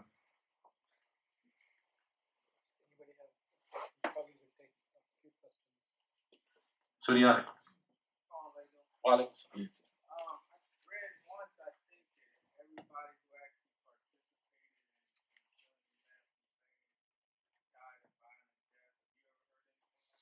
Yeah, some of the ulama do mention that those who were directly involved in his murder were eventually killed as well in skirmishes between some elements of al-Bayt and the Bani Umayyah. So this battle in no way ended the Bani Umayyah's persecution of the al-Bayt. There was many skirmishes, many would-be revolutions against them. Imam Zayd, who's championed by the Zaydi Shia, right? So these are the Fiver Shia. Imam Zayd, he was captured and killed by the Umayyads, and his body was exhumed and then crucified as well, and it was left up for 4 months on a cross as an example. So this type of mentality is just. But yeah, the ulama do mention things like that. I have heard that as well. That those who were directly involved in the murder of Imam Hussain were also killed in the same type of way in battle. Yes? So the question is that where did actually the Shia started, and where did that divide started? I mean, we just wanted to... Yeah, it's interesting. There was a group in Kufa that called himself Jaysh al-Tawabin after the massacre. Jaysh al-Tawabin means the army of the repentant ones. And they would start to wear black, and they would start to self-mortify themselves. They would start to whip themselves and things like that, because they were in a state of repentance, that they had forsaken Imam Hussain, that they had made bay'ah, and then they were paid off or they were intimidated by Ibn Ziyad. So that could be a possible starting point of them. The origins of the Shia obviously go back to the successorship of the Prophet ﷺ. during the time of Imam Ali, there was a group called Shi'at Ali and Shi'a Muawiyah. But this Shia Ali was a political faction. We shouldn't confuse that with the present-day Ithna Ashariya, 12er Shi'ism. 12er Shi'ism was not codified until much, much later. Okay, so these were political distinctions. Again, Ahlul Sunnah wal Jama'ah today, the vast majority, if not all of the ulama of Ahlul Sunnah wal Jama'ah will say that in retrospect, Shi'at Ali was right over Shi'at Muawiyah, but that doesn't mean we have to become Shi'a, Ithna Ashariya Shi'a, right? And then there's problems with the Ja'fari school of thought as well. The school was not preserved correctly according to ijma' of the fuqaha of Ahlul Sunnah wal Jama'ah. There's other theories as well. There's a theory that states that a Jewish man from Yemen named Abdullah ibn Saba, who's mentioned in Shia and Sunni sources, he, during the time of Sayyidina Ali, he wanted to create some sedition in the Muslim Ummah. So he started to call Ali God. He said, "You are a divine incarnation." Many followers many of his people were persuaded and started to deify Sayyidina Ali, although that's certainly not mainstream Shi'ism or Ithna Ashariya Shi'ism. So even amongst the Shia, there are many different groups. The 7 are Shia called Ismailis, and many of them believe in Hulul, which is divine incarnation. The Alawi Shia in Syria, this guy in Syria who's not going to leave because he likes his power or something, he's an Alawite Shi'i, and they believe in Tanasukh and Hulul. They believe in transmigration of the soul, reincarnation, and they also believe in divine incarnation, that Ali is a divine incarnation. Right? So the origins are a little bit sketchy, so the ulama mentioned these different things, that the political faction eventually grew into religious distinction, or Abdullah ibn Sabah started this group that deified Ali and then over time became the Shia, or the Jaysh al-Tawabin in Iraq eventually evolved into the present day Shia. Wallahu alam. But something like, the country of Iran was until 1501 a Sunni country. Imam Bukhari, Imam Muslim, these are all from Iran. Imam Ghazali is from Iran. Sheikh Abdul Qadir Jilani is from Iran, right? To 1501, when the Safavid Empire took control of the country by force and converted people to Ithna Ashariya Shi'ism.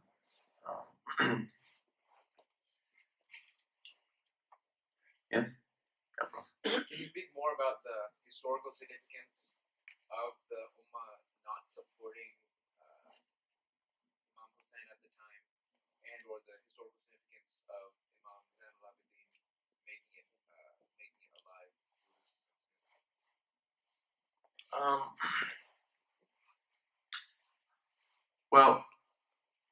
The Zayn al-Abidin surviving is extremely significant, because again, all of the Husseini Sadat, they can trace their lineage to Imam Hussein, so that's extremely significant there. It was the will of Allah subhanahu wa ta'ala that he would survive the massacre.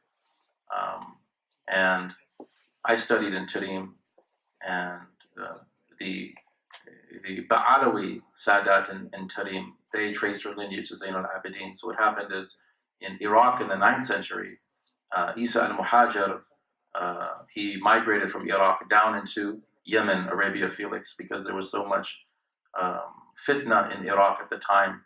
And there were a group of kind of pseudo-Khawarij living in Yemen at the time called Ibadiyya, and he converted them, and the lineage grew in Yemen.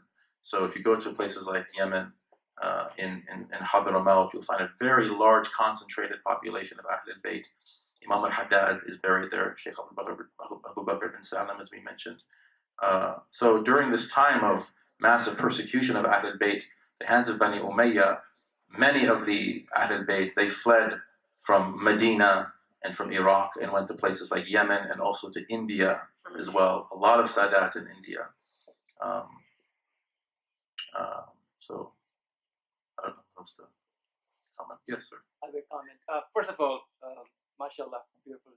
May God give you reward for all the beautiful things that you said. The comment I have is on so one of the riwayah or hadith is that's mentioned is, again, with Prophet Muhammad's revelations about Karbala and foretelling of Karbala. So when baby Fatma Zahra got to know about it, she started to cry and said, well, so who is going to actually mourn Hussein after he's gone? And then Prophet said, Allah will create a community that will mourn for Hussein. So that's another, about like how Shiaism was created or established. But the comment I wanted to make is about the Sunni and Shia divide.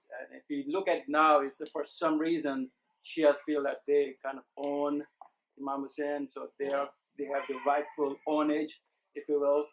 Even though if you look at everything we talked about tonight, the word Shia or Sunni never came up to this entire history.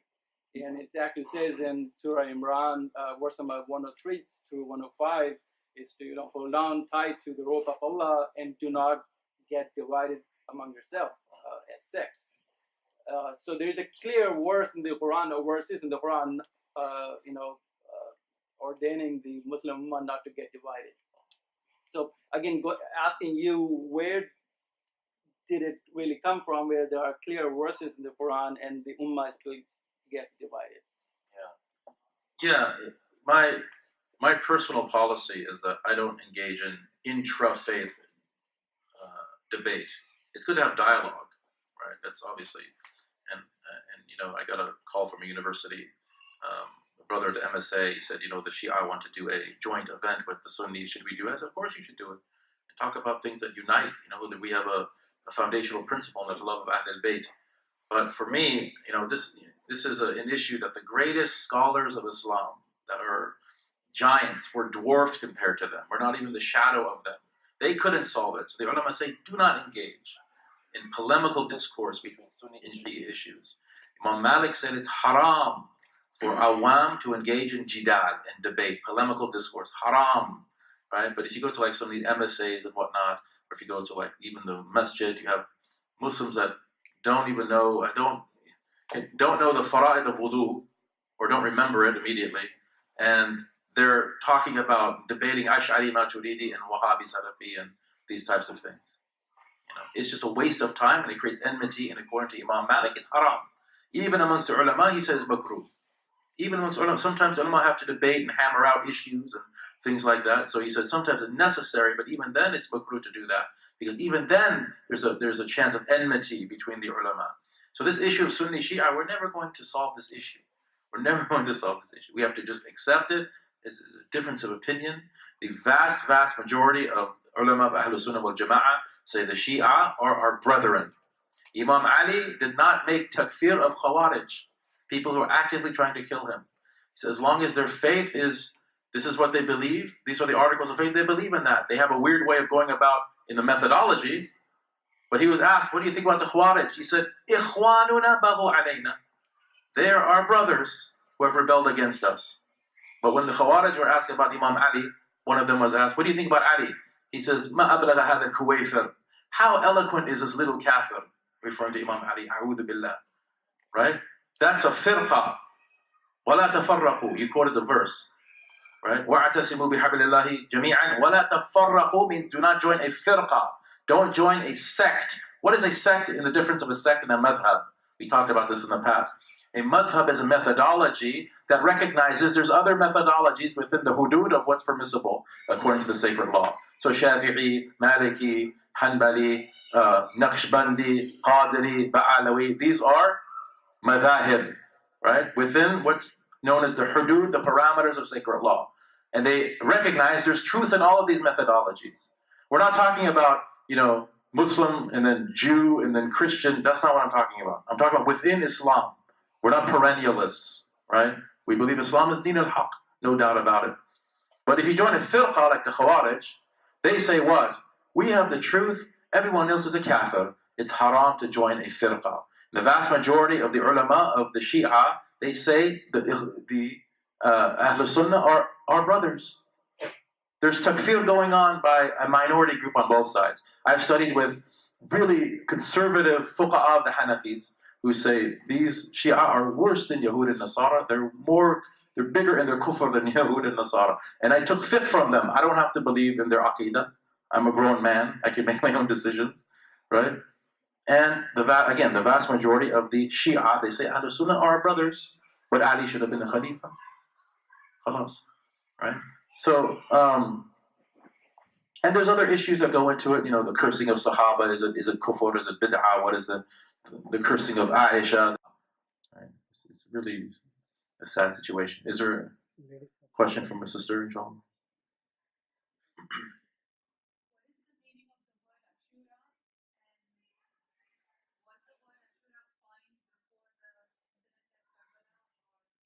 Yeah, the word Ashura comes from Ashara, which means 10th or 10, right? So, واحد اثنين ثلاثة أربعة خمسة ستة سبعة ثمانية تسعة عشرة means 10. So Ashura is etymologically related to the word 10. In Hebrew, it's called Asara bitishri. Asara and Ashara and Ashura, or exact cognates. So this just means the 10th day of Muharram. And yes, it was coined before the birth of the Prophet ﷺ. The Arabs, the pre-Islamic Arabs, the Jahili Arabs, it was almost a wajib in their culture. Obviously, there's no ahkam, but amongst the culture, it was almost a wajib to fast on Yom Ashura. So they had great significance even before the Prophet ﷺ. And these are, unlettered Arabs who don't know about Jewish beliefs. They're not fasting on this day because of the exodus of Moosa alayhi salam. There's other things that they were told in Arab history that have significance with relation to Yom Ashura. Some of the ulama say that the ark of Nuh alayhi salam docked on Yom Ashura, and Ibrahim was going to sacrifice his son. Allahu alam. Many of these things don't have a strong sanad, right? But there was great significance for the pre-Islamic Arabs, for some reason or another, about Yom Ashura. They would fast on that day, even before the birth of the Prophet ﷺ. It's not wajib in the Sharia of the Muslims. It's in the Hanafi school, it's a sunnah mu'akkada to fast on the day of Ashura, and either a day before or after. And just fasting on Ashura is makruh to do that, although it's still a valid fast. But you should differentiate, the Prophet ﷺ said, from the Yahud by fasting on the 9th also, or on the 11th, as in addition to the 10th day. Sunnatul mu'akkada. Yes.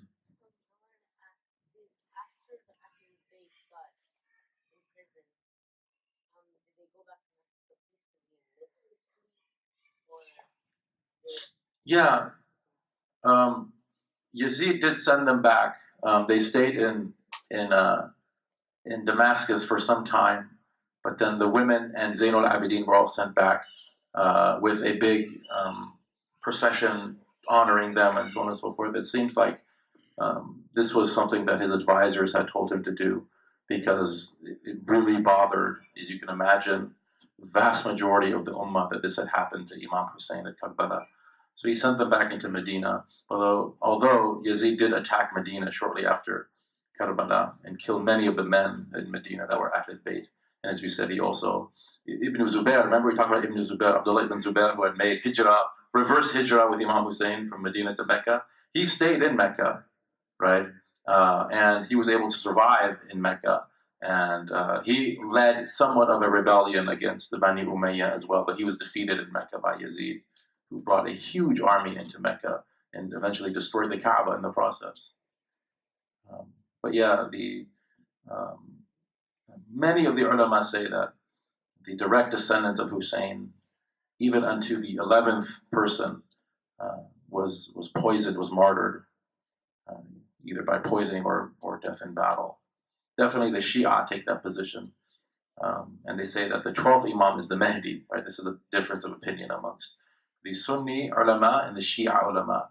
They say that the 12th Imam, so the 11th Imam, his name was Hasan al-Askari, and his son is Muhammad, who, according to the Shia, went into a minor occultation, a ghaiba, when he was 4 years old in the year 873.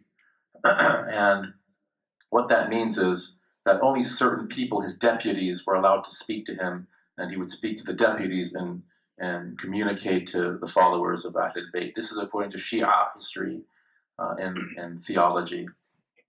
And then around 930 or so, he went into a greater occultation. what do they call it? The Cupra, al-Ghaibatul Cupra or something, where the deputies were not even allowed to see him.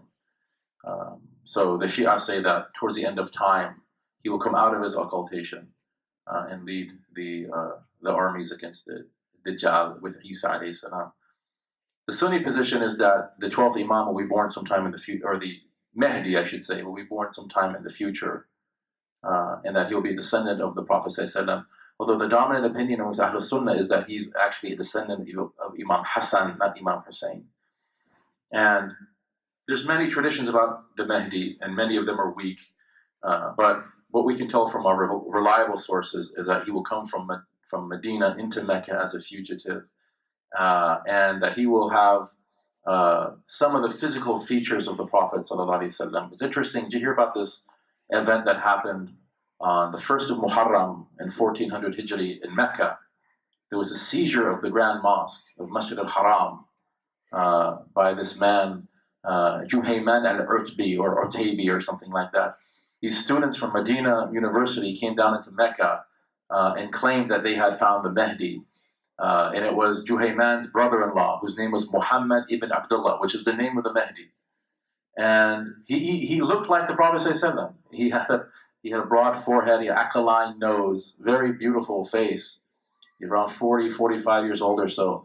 So what happened was, right after Fajr prayer, there were gunshots fired in the Haram. This happened in 1979, the first of Muharram in 1400 Hijri, corresponds to 1979, November or something, 1979.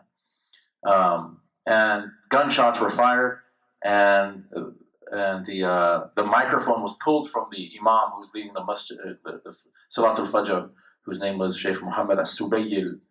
And then this man, Juhayman, he stands up and he starts talking about all of this end of times, apocalyptic type of thing that's happening in the world. And he starts quoting a lot of hadith about the Mahdi and so on and so forth. And he says, here is the Mahdi. So he pointed to his brother-in-law, Muhammad ibn Abdullah, and he's also from Qahtan. He's a descendant of the ancient Arabs, right? I mean, he's pure Arab, right? And he's a Sayyid from Imam Hassan. And they did all the research on this. And he's standing now between the Rukun and the door of the Kaaba, and he's accepting bay'ah from people, which is what the hadith says. So the ulama in Saudi were really confused about this. This was a big fitna. Many of them said, this is Mahdi. He fits all of the description. The others said, how did he get to Mecca? He said, he got in a car and drove here from Medina University. He said, no, that's not the Mahdi is going to come to Mecca. There's another hadith that says there's going to be an army that's going to oppose the Mahdi when he's in Mecca. This is a sound hadith. And the earth will swallow that army. So many of the ulama said, we're not going to send any forces against them because they're probably going to be swallowed by the earth. Now, eventually, they decided that, because there's also a hadith that says that when the Mahdi manifests himself, you're going to hear of a group of Muslims coming out of Khorasan that have black flags, and they're going to be going towards Jerusalem. And the Prophet ﷺ says, if you have to roll yourself over ice to get there, to get to them, you should try to do it. But they didn't hear anything like that. And they checked reports to see if there is a group of men coming out of Khorasan with these black flags. So they said, no, this is a false pseudo Mahdi. So eventually they had to hire, I think it was the French paramilitary group, to come and parachute into the Haram, and they had to do like a fake Shahada and the helicopters. Oh, I should have died. So they can come into the Haram. There was a war in the shadow of the Kaaba. People were being killed. This so-called Mahdi was killed in the process. Juhayman was taken prisoner by the Saudis with many of the students that helped him, and they were all executed in public, beheaded in public, and shortly thereafter. So that was a very interesting historical event. You can Google this, by the way. It's the seizure of the Grand Mosque in 1979. But to make a long story short, both of us, Sunni and Shia, believe in the Mahdi, right? And there's a hadith that says Isa alayhi salam will descend at a mosque with a white pillar, and by ijma', The ulama of Ahlul Sunnah say this is the Umayyad Masjid in Damascus. Well, he will descend, and your Imam is leading the prayer, and they say this Imam is Imam Mahdi. And Isa alayhi salam will descend at Fajr time, right after the Iqamah, and he's wearing green, his hair is wet, as he's usually described in the hadith. He's leaning on two angels. So there's no mistake, this is Isa alayhi salam, right? There's nobody can say, well, maybe it's not him, or so on and so forth. He's coming out of the sky, he's descending, and the Mahdi will say, you can lead our prayer. And then Isa alayhi salam, out of respect for al-Bayt, he says, I will pray behind you. The Iqamah was called for you. Isa alayhi salam respects al-Bayt in this manner.